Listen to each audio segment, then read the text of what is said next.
Welcome to the Word of God through 40 days till Good Friday.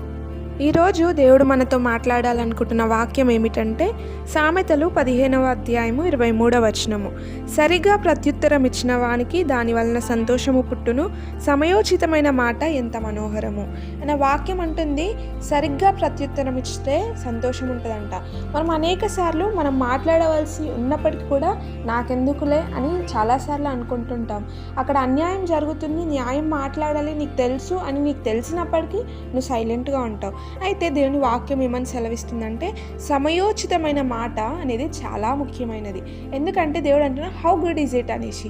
నిజంగా చాలా మంచిది సమయోచితమైన, సమయానికి తగ్గట్టు, ఆ సిచ్యువేషన్కి తగ్గట్టు నువ్వు అక్కడ ఏం మాట్లాడవలసిందో అక్కడ నువ్వు ఖచ్చితంగా మాట్లాడాలి. నాకెందుకులే అని నువ్వు నోరు మూసుకొని కూర్చుంటే ఆయన కూడా అంటాడు, ఎందుకంటే నేను న్యాయవంతుడు. నువ్వు న్యాయం మాట్లాడాల్సిన సమయంలో నువ్వు న్యాయం మాట్లాడలేదు, నీ గురించి నేను ఎందుకు పట్టించుకోవాలి, నువ్వెవరు అసలు అనేసి ఆయన రాకడలో తీర్పు దినాన అంటాడు.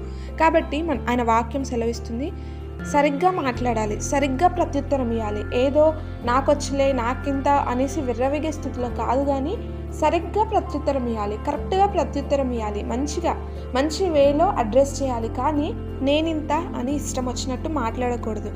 ఆయన ప్రేమను చూపించే వారిగా ఉండాలి. విశ్వాసులకు మాదిరికరంగా జీవించాలి. మాటలో, ప్రవర్తనలో, చూపులో, ప్రేమలో, విశ్వాసంలో మాదిరికరంగా జీవించాలి విశ్వాసులకు. ఎందుకంటే ఆయన మనకు ఒక మాదిరిని క్రియేట్ చేసి వెళ్ళాడు కాబట్టి, ఒక ఇన్స్పిరేషన్ని, ఒక వే ఆఫ్ లివింగ్ని ఆయన మనకి చూయించి వెళ్ళాడు కాబట్టి ఆ వేలో మనం నడుచుకోవాలి.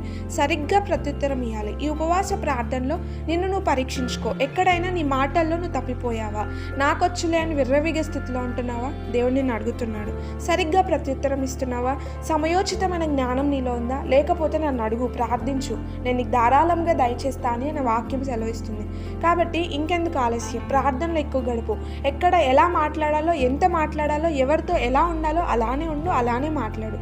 కానీ మరీ ఎక్కువగా మాట్లాడకు, మరీ తక్కువగా మాట్లాడకు. ఈ వాక్యం మన జీవితంలో దేవుడు నెరవేర్చునుగాక. ఆమేన్.